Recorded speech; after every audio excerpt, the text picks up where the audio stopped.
അഞ്ജു, എനിക്ക് ഇന്നല്ലേ നീ അമ്മമ്മയുടെ വീട്ടിൽ പോവാണെന്ന് പറഞ്ഞേ? എന്നാലും രാവിലെ തന്നെ പോയിക്കോ. ഉച്ചയ്ക്ക് ശേഷം നല്ല മഴക്കോളുണ്ട്. അച്ഛൻ്റെ വിളി കേട്ടാണ് ഉണർന്നത്. ശരിയാണ്, ഇന്ന് പോവാമെന്ന് ഉറപ്പിച്ചതാണ്. ജൂൺ മാസമായതുകൊണ്ട് എപ്പോഴാണ് മഴ വരിക എന്ന് പറയാൻ പറ്റില്ല. എഴുന്നേറ്റേക്കാം. സമയം 10 മണി കഴിഞ്ഞു. പല്ല് തേച്ച് കുളിച്ചു. ഗൗരി ചേച്ചി വീട്ടിൽ ദോശ ഉണ്ടാക്കി അത് വെച്ച് കഴിച്ചു. അച്ഛനോട് യാത്ര പറഞ്ഞു എൻ്റെ ഹിമാലയൻ ഇറങ്ങി. കുറേ കാലത്തിന് ശേഷം അമ്മമ്മയുടെ അടുത്തേക്ക്. അവസാനം പോയിട്ട് ഒരു കൊല്ലമെങ്കിലും ആയി കാണും. പിന്നെ എവിടെ നിന്ന് ആയിരുന്നു സമയം? +2 പഠനം തകർത്ത് അല്ലായിരുന്നല്ലേ? അപ്പോൾ എക്സാമൊക്കെ കഴിഞ്ഞ് ഡിഗ്രിയൊക്കെ അപ്ലൈ ചെയ്ത് വെറുതെ ഇരിക്കുകയാണ്. അലോട്ട്മെൻറ്റ് ടൈം ആയിട്ടില്ല, ഇനിയും ഉണ്ട് സമയം. 1 മാസം ഇനി അവിടെ നിൽക്കണം എന്നുറപ്പിച്ചാണ് പോക്ക്. എൻ്റെ അമ്മമ്മ എല്ലാ മുത്തശ്ശൻ സങ്കല്പങ്ങളും പോലെ ഒരു ടേബിളറ്റ് ആണ്. സ്നേഹനിധിയാണ്. പഴയ ജന്മിയായിരുന്നു. അല്ല, ഇപ്പോഴും അതെ.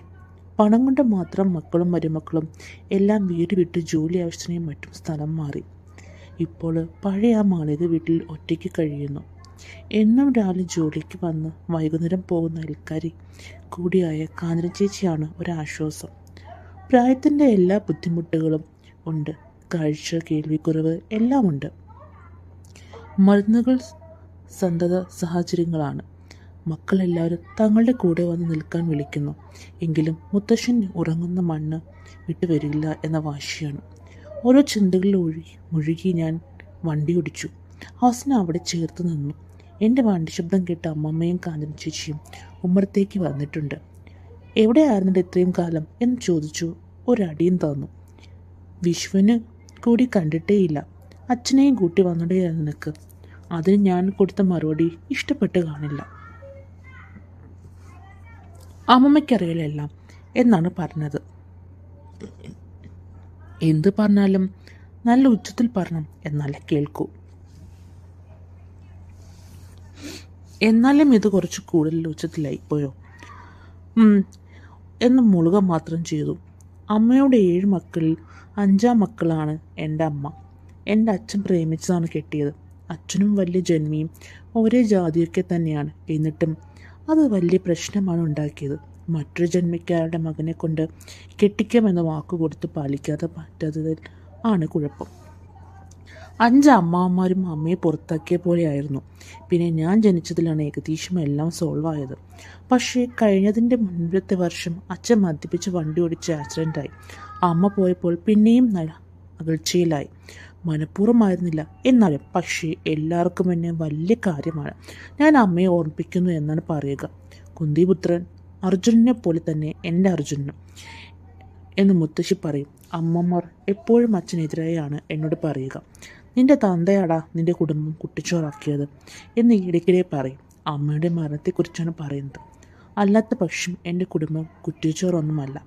അർജുൻ ഇറ്റ് സൊല്യൂഷൻ എന്ന് പറഞ്ഞ് പേരിൽ എന്നെ ഉള്ള വലിയ ചെയിൻ ഭരിക്കുന്ന ബിസിനസ്മാനായാണ് അച്ഛൻ ജഗൻദാസ് മേനോൻ.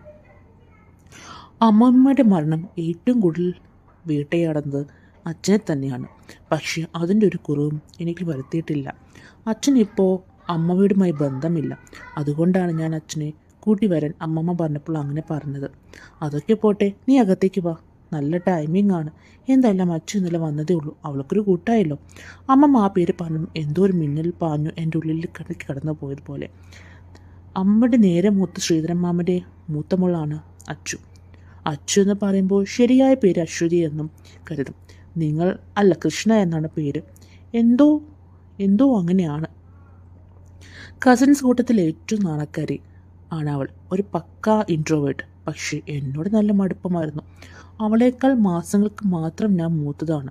അതുകൊണ്ട് ഫ്രണ്ട്സ് പോലെയായിരുന്നു. മറ്റുള്ളവരുടെ മുഖത്ത് പോലും അങ്ങനെ നോക്കാത്ത അവൾ എന്നോട് നല്ല വൈബായിരുന്നു. കാരണം ഞങ്ങൾക്ക് കോമൺ ആയി പറയാൻ കുറേ കാര്യങ്ങളുണ്ടാവും.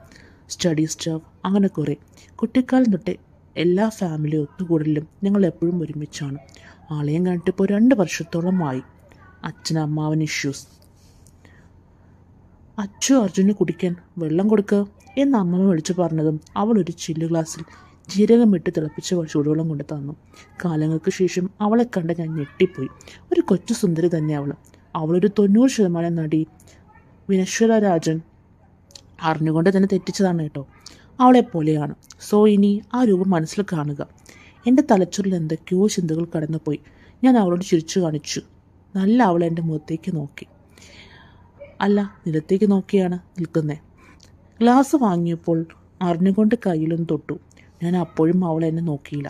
എന്ന് മറ്റുള്ളവരെ പോലെ എന്ന് കേവലം 2 വർഷം കോണ്ടാക്റ്റിലായിരുന്നപ്പോൾ 2 വർഷം കേവലമോ? അവൾ എന്നെ മറ്റുള്ള കൂട്ടത്തിൽ പെടുത്തിയോ? ഞാനും അന്യനായോ?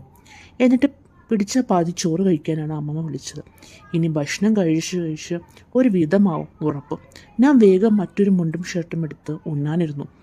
അമ്മമ്മയുടെ എതിർവശത്ത്, അതായത് അച്ചുവിൻ്റെ അടുത്താണ് ഞാൻ ഇരിക്കുന്നത്. അവളുടെ ഭാവം എന്തെന്നറിയണം അല്ലോ. ആയ ചേച്ചി ചോറ് വിളമ്പുന്നതും ആ വളർച്ചയാണ് ഞാൻ കേട്ടത്. തമ്പ്രാൻകുട്ടിക്ക് അന്നദാതാവ് ആയോ നീ? അവിടെ വെച്ചാൽ മതി, അവൻ എടുത്തോളും. പഴയ ജന്മി മേലാൻ ചിന്തയിരിച്ച് കറിയൊക്കെയാണ് അമ്മമ്മയ്ക്ക്. കാതിന് ചേച്ചി ഒരു വല്ലാത്ത അവസ്ഥയിൽ ചോറ് അവിടെ വെച്ച് പോയിക്കഴിഞ്ഞാൽ കുറേ ചീത്ത പറഞ്ഞു അമ്മമ്മയെ. പിന്നീടാണ് എൻ്റെ അച്ചു ചിന്ത തിരിച്ചു വന്നത്. എൻ്റെ അടുത്തിരുന്ന് ഉണർന്ന അവളുടെ കാലിൽ എൻ്റെ കാലുകൊണ്ട് ഞാൻ ഒന്ന് ഉരസി.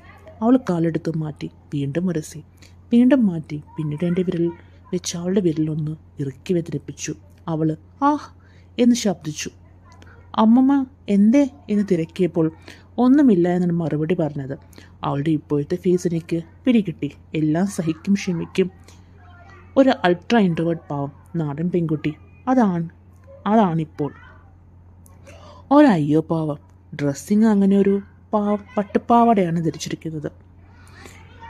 എന്നെപ്പോലെ രുചി ഉപേക്ഷിച്ച് ചെയ്ത വെക്കേഷൻ ടൈം തറവാട്ടിലേക്ക് വന്നതാണ് കൃഷ്ണ. പിന്നീട് ഞാനൊരു മയങ്ങി വൈകുന്നേരമായപ്പോൾ വേലക്കാരി പണിത് നിർത്തിപ്പോയി.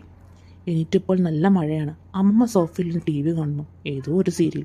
അവൾ സോഫയ്ക്ക് പിന്നിലുള്ള ദിവാൻ കോട്ടിലിരുന്ന് TV കാണുന്നു.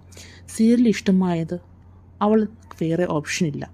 കാരണം +2 പഠനം അവതാളമാവുമെന്ന് പറഞ്ഞ അവൾക്ക് ഫോൺ വാങ്ങി കൊടുത്തിട്ടില്ല.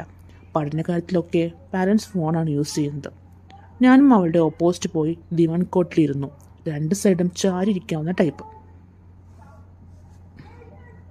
ഞാൻ വന്നപ്പോൾ എന്നെ മൈൻഡ് പോലും ചെയ്തില്ല TV-യിൽ തന്നെ. അപ്പോഴാണ് ഞാനത് ശ്രദ്ധിക്കുന്നത്. അവൾ കാൽ പൊക്കി വെച്ചേക്കാണ് ഇരിക്കുന്നത്. അതും കാൽ വിടർത്തി. അതായത് അവളുടെ ഓപ്പോസിറ്റ് ഇരിക്കുന്ന എനിക്ക് പാവാടയുടെ ഇടയിലൂടെ അവളുടെ പാൻറ്റീസ് കാണാം. വെളുത്ത വെണ്ണ പോലുള്ള ദേഹത്ത് വെളുത്ത പാൻറ്റീസ്. അവളെ ആദ്യം ഇന്ന് കണ്ടപ്പോൾ ഉണ്ടായ ചിന്തകൾ തെളിച്ചം വന്നു. ആ തികഞ്ഞൊരു കന്യകയെ കണ്ട യുവാവിൻ്റെ ചിന്തകളാണ് വികാരം. ഞാൻ എന്തെല്ലാമാണ് ചിന്തിക്കുന്നത്? ഇത് ശരിയാണോ? അവളെ അങ്ങനെ കാണാമോ?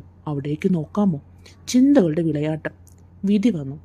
ഇപ്പോൾ അവൾക്ക് എനിക്കൊരു സ്ത്രീ മാത്രമാണ്. കൗമാരത്തിൻ്റെ മൂർധന്യത്തിൽ നിൽക്കുന്ന ഒരു പുരുഷന് അതേ പ്രായത്തിലുള്ള നിൽക്കുന്ന സ്ത്രീ മാത്രം. വീണ്ടും അങ്ങോട്ട് തന്നെ നോക്കി. കൊതി തീരാത്ത കണ്ണുകൾ വീണ്ടും വീണ്ടും അവിടേക്ക് തന്നെ. എപ്പോഴാണ് അവളെ ശ്രദ്ധിച്ച് എൻ്റെ ആമ്പിളി മനസ്സിലാക്കി പാവാട താഴ്ത്തി കാലുകൾ താഴ്ത്തി അടുപ്പിച്ചു വെച്ചിരുന്നു. ഇല്ല, എനിക്ക് മതിയായില്ല. ആ മനോഹര ദൃശ്യം കണ്ട് കൊതി തീർന്നില്ല. വരുന്നത് വരട്ടെ, മുന്നോട്ട് തന്നെ. ഞാൻ എൻ്റെ കാലുകൾ കൊണ്ട് അവളുടെ കാലുകൾ പൊക്കി വെച്ചു. അപ്പോൾ അവൾ എന്നെ നോക്കി കണ്ണിലേക്ക് തന്നെ. ഇത്ര നേരമായിട്ടും ആദ്യമായി നോക്കുന്നത് ഇപ്പോൾ. അവളുടെ കണ്ണിലേക്ക് നോക്കി തന്നെ അവളുടെ കാലുകൾ പൊക്കി വെച്ചു. എൻ്റെ വിരലുകൾ കൊണ്ട് അവളുടെ പാവാട പൊക്കി അവളുടെ മുട്ടിന് മേലെ ആക്കിയിട്ടു. അവളുടെ കണ്ണിലേക്ക് നോക്കി തന്നെ അവളുടെ കാലുകൾ എൻ്റെ കാലുകൾ കൊണ്ട് അകത്തി വെച്ചു. വീണ്ടും തെളിഞ്ഞു. ആ ദൃശ്യം കണ്ടിട്ടും കൊതി തീരാത്ത അവളുടെ ഇളം മേനി, തുടകൾ, പാൻറ്റീസ്. ഇല്ല, അവൾ എൻ്റെ കണ്ണുകൾ ഉടക്കിയ അവളുടെ കണ്ണുകൾ വീണ്ടും മിന്നൽ പോലെ ടിവിയിലേക്ക് മാറി. പക്ഷേ ഇല്ല, അവൾ കാലടുപ്പിക്കുന്നേയില്ല, കാൽ താഴ്ത്തുന്നേയില്ല, ഈ പാവാട മുട്ടിന് താഴോട്ട് കാക്കുന്നേയില്ല. അവൾ എന്നോട് എന്തെങ്കിലും പറയാതെ പറയുകയാണോ? വീണ്ടും ഞാൻ ദൃശ്യം കണ്ടു. അവൾ പഴയതിനേക്കാൾ കൂടുതൽ കാലകത്തി പിടിക്കുകയാണ് ചെയ്തത്. എന്തായിരിക്കും അതിൻ്റെ അർത്ഥം? എന്തുകൊണ്ടാണ് അവൾ തടയുന്നില്ല? അമ്മമ്മയുടെ കൂടെ മുൻപിൽ സോഫയിൽ പോയി ഇരിക്കുന്നില്ലേ? അപ്പോഴും കണ്ണുകൾ TV-യിൽ തന്നെ. സമയം എത്രയോ കഴിഞ്ഞുപോയി. പക്ഷേ ഞാൻ അതൊന്നും അറിഞ്ഞില്ല. ആ കാഴ്ചയിൽ ലയിച്ചു പോയി. മഴ കനത്തു, കറണ്ട് പോയി. എന്തൊക്കെയോ പുലമ്പിക്കൊണ്ട് അമ്മമ്മ കിടക്കാൻ പോയി. പ്രത്യേകിച്ചൊന്നും ചെയ്യാനില്ലാത്ത അവളും പോയി കിടക്കാൻ. സമയം ഒരുപാടെ കാണില്ലേ. ഞാൻ കുറേ നേരം ഫോണിൽ കളിച്ചു. പിന്നെ മുകളിലേക്ക് പോയി. അപ്പോഴെനിക്ക് മനസ്സിലായത് അമ്മമ്മ താഴത്തെ മുറിയിലാണ്. മുകളിൽ അടുത്തുള്ള മുറിയിൽ ഒന്ന് എനിക്കും ഒന്ന് അവൾക്കും കൊടുത്തിരുന്നു. മഴ ഇപ്പോൾ ഒന്ന് ശമിച്ചിട്ടുണ്ട്. കാർ ഒഴിഞ്ഞപ്പോൾ നിലാവ് തെളിഞ്ഞു. അവളുടെ മുറിയുടെ വാതിൽ മലയ്ക്ക് തുറന്നിട്ടിരിക്കുന്നു. നിലവെളിച്ചത്തിൽ എനിക്കെല്ലാം കാണാം. വെറുതെ വിരസമായി കിടക്കുകയാണ്. വെറുതെ മുകളിലേക്ക് നോക്കി കിടക്കുന്നു. അവൾക്കെതിരെ ഞാൻ വെറുതെ വാതിൽക്കൽ പോയി നിന്നു. ഞാൻ സിനിമ കാണുകയാണ്. കൂടുന്നോ എന്ന് ചോദിച്ചു. വിരസത ആകെ മൂടി അവൾ അതേ തലയാട്ടി. ഞാൻ അവളുടെ അടുത്തേക്ക് കിടന്നു. എൻ്റെ ഫോണിൽ ഒരു ഇംഗ്ലീഷ് ഫിലിം ഇട്ട് കാണാൻ തുടങ്ങി. കുറേ നേരം ഫോൺ പിടിച്ച് കൈ വേദനിപ്പിച്ചു. അപ്പോൾ അവൾ പിടിക്കാൻ കൊടുത്തു. അവളുടെ 2 കൈ കൊണ്ടും ഫോൺ പിടിച്ചു പൊക്കി വയ്ക്കുകയാണ്. നല്ല തണുത്ത കാറ്റ് ഇടയ്ക്കിടെ അടിച്ചു. അപ്പോഴാണ് സിനിമയിൽ നായകനും നായിക തമ്മിൽ റൊമാൻസ് സീൻ വന്നത്. ഉമ്മ വയ്ക്കുന്നു, കെട്ടിപ്പിടിക്കുന്നു. ഇല്ല, അവൾ സ്കിപ്പ് ചെയ്യുന്നില്ല. ഞാൻ ഫോണിൽ നിന്ന് കണ്ണ് എടുത്ത് അവളെ നോക്കി. അവൾ സ്ക്രീനിൽ തന്നെ നോക്കിയിരിക്കുന്നു. അവളെ അടിമുടി ഞാനൊന്ന് നോക്കി. നല്ല ഐശ്വര്യമുള്ള മുഖം, ക്യൂട്ട്, നല്ല മിനുസമുള്ള കഴുത്ത്. അവളുടെ തോളിന് സമീപം എനിക്ക് ബ്രാ സ്ട്രിപ്പ് കാണാം. വെള്ള പാൻറ്, സിപ്പ് വെള്ള ബ്രാ. പിന്നെയും താഴോട്ട്. അത് ആ ഡ്രസ്സിന് മുകളിൽ തുറച്ചു നിൽക്കുന്നു. സിനിമ അവളെയും സ്വാധീനിച്ചു എന്ന് മനസ്സിലായി. ഞാൻ പുതപ്പെടുത്ത് 2 പേരുടെയും കാൽ മാത്രം മൂടുന്ന ടൈപ്പാക്കിയിട്ടു. എന്നിട്ട് മെല്ലെ എൻ്റെ കാലെടുത്ത് അവളുടെ കാലിന്മേൽ വെച്ചു. പൊക്കി കുറേ മുകളിലേക്ക് മെല്ലെ വന്നുകൊണ്ടിരുന്നു. ഇല്ല, അവളൊന്നും പറയുന്നില്ല, കാൽ മാറ്റുന്നില്ല.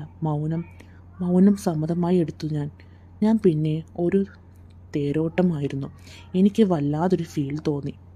കൂട്ടുകാരെ, എല്ലാം കഴിഞ്ഞ നല്ലൊരു കളിയായിരുന്നു. കുറേ നേരം അങ്ങനെ കിടന്നു. പിന്നീട് എണീറ്റൊരു റൂമിൽ, അതിന് തൊട്ട് അടുത്തുള്ള റൂം, അതിലേക്ക് പോവാൻ ഒരുങ്ങി ഞാൻ. എൻ്റെ കയ്യിൽ കയറി പിടിച്ചു. അവൾ മെല്ലെ പറഞ്ഞു, പോവല്ലേടാ. എന്നോട് ഇന്ന് ആദ്യമായി പറഞ്ഞ വാക്ക്. എൻ്റെ സാമീപ്യം ആഗ്രഹിക്കുന്നു അവൾ. ഞാനും അവളും ഇനി മലമുകളിൽ കയറാൻ വേണ്ടി റെഡിയായി. അപ്പോൾ കൂട്ടുകാരെ, ഇതിവിടെ നിർത്തുകയാണ്. ഇനിയും നല്ല കഥകളായിട്ട് വരും. നിങ്ങൾക്ക് ഇഷ്ടമുള്ള രീതിയിൽ അതിനായി ഒരു ടെലിഗ്രാം ചാനൽ തുടങ്ങിയിട്ടുണ്ട്. മെസ്സേജ് അയച്ചാൽ മതി. അപ്പോൾ ശരി, ബൈ.